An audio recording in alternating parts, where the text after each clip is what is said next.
High, আমার নাম তাপস। আমার নাম সৌভিক। চলো রাস্তার ধার থেকে উপরে গিয়ে দাঁড়াই। হ্যাঁ হ্যাঁ চলো। রাস্তার ধারে উপরে যাই। দাঁড়ানোটা উচিত নয়। শুনলাম তুমি নাকি রাজস্থান গেছিলে। হ্যাঁ, তা কবে ফিরলে? এই তো গতকাল রাতে ফিরেছি। উফ, যা ঘুরলাম না!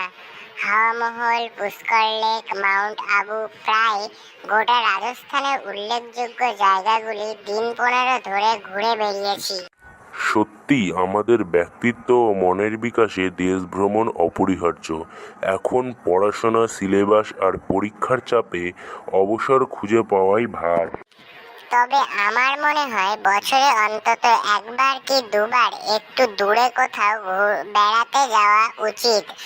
ভ্রমণের যাত্রাপথ, বেড়ানোর স্থানের সৌন্দর্য দেখে আমাদের অভিজ্ঞতার ভান্ডার বিকশিত হয়, লেখাপড়ার চাপ থেকেও মুক্তি পাওয়া যায়।